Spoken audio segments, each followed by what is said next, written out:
Okay guys, update. So I got the bushing out. I really had to push it to get it out. Cleaned it all up. All right, so it's clean. It fits in the hole good. Flushed the hole out and made sure the pin fits in nice and loose.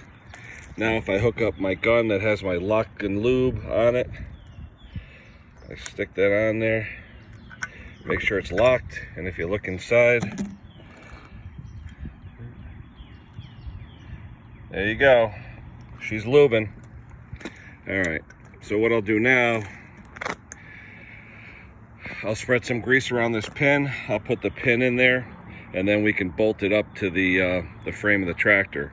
Now the way this thing works on the frame of the tractor, you have a bolt. This is a hardened bolt, grade 8. You have a washer on this side, a washer on this side, and then a lock nut on the other. There's a nylock lock nut that goes on the other side. But the way this thing works is, see that there? When you put the bushing in, it stands proud about 40 thousandths on each side. So that's how this whole system works. You sock that bolt down with the nylock, and that bushing is allowed to rotate, okay?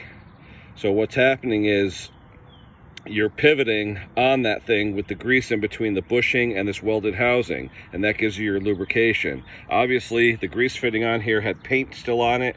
Didn't look like it was ever lubricated. So in that case, like I said, with no lubrication, I'm surprised this one didn't fail. You could see on the other one, when it failed, the operator kept riding it, and look at that, he just mangled it because it bent. The whole thing just bent. The angle was hanging. I mean, the spindle was hanging on an angle, and it just destroyed that housing.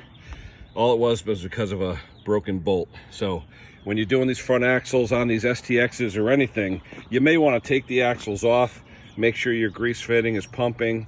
All right, if you can't pump grease through there, you got a problem. You should fix it. So, all right, just a quick tip on that axle grease fitting. We'll be back soon with more.